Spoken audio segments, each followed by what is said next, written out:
আপুনিও দিনৰ দিনটো লেপটপ অথবা কম্পিউটাৰৰ সন্মুখত কটায় নেকি? আপোনাৰো দৃষ্টিশক্তি হ্ৰাস পাইছে নেকি? দৃষ্টিশক্তি অটুট ৰাখিবলৈ কি কি খাদ্য অন্তৰ্ভুক্ত কৰিব আপোনাৰ খাদ্য তালিকাত? কামৰ হেঁচা বাঢ়িলে শৰীৰটোৰ লগতে চকুৰো ক্ষতি হ'বলৈ আৰম্ভ কৰে। বিশেষকৈ 50 বছৰ অতিক্ৰম কৰাৰ পাছত ক্ৰমত দুৰ্বল হ'বলৈ ধৰে দৃষ্টিশক্তি। আজিকালি কাৰ্যালয়ত দিনৰ দিনটো কম্পিউটাৰ অথবা লেপটপৰ সন্মুখত কটাবলগীয়া হয়। ঘৰলৈ আহিও মোবাইল ফোন অথবা টিভিটোত ব্যস্ত হৈ থাকিবলগীয়া হয়। তদুপৰি কামৰ মাজে মাজে ছচিয়েল মিডিয়াত চকু ফুৰোৱা অভ্যাসটোতো আছে। এনে অভ্যাসেও চকুহালক কষ্ট দিয়ে। অযত্ন আৰু অৱহেলাৰ বাবেও কম বয়সৰ পৰাই বহুতে চকুৰ সমস্যাত ভুগিবলৈ আৰম্ভ কৰে। বয়স বঢ়াৰ লগে লগে এই সমস্যা বৃদ্ধি হয়। ফলত চশমাৰ ব্যৱহাৰ অবিহনে গত্যন্তৰ নাথাকে।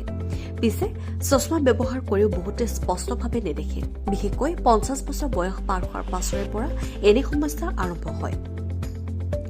কিন্তু কিছুমান খাদ্য যদি নিয়ম অনুসৰি খাব পৰা যায় তেন্তে 50 বছৰৰ পাছতো দৃষ্টিশক্তি ভালে ৰাখিব পাৰি। তেনেকে এবিধমান খাদ্য হৈছে অমেগা ফেটি এচিড। চকু ভালে ৰাখিবলৈ অমেগা 3 ফেটি এচিডযুক্ত খাদ্য অতি কাৰ্যকৰী। বিভিন্ন সামুদ্ৰিক মাছৰ পৰা অমেগা 3 ফেটি এচিড পোৱা যায়। ভাৰতত সহজতে পোৱা অমেগা 3 ফেটি এচিডযুক্ত সামুদ্ৰিক মাছসমূহ হৈছে চাৰ্ডিন, চেমন অথবা টুনা মাছ। এইবোৰ মাছৰ তেল চকুৰ বাবেও উপকাৰী। গাজৰ চকুৰ বাবে উপকাৰী। গাজৰত থকা বিটা কেৰটিন বা ভিটামিন এ চকুৰ উপকাৰ কৰে। নিয়মিত গাজৰ খালে চকুত সংক্ৰমণৰ আশংকা হ্ৰাস পায়। গাজৰত থকা ভিটামিন এ চকুৰ মণি ভালে ৰখাত সহায় কৰে। Vitamin C. চকুৰ যত্ন ল'বলৈ ভিটামিন এৰ লগতে ভিটামিন চিৰ প্ৰয়োজন।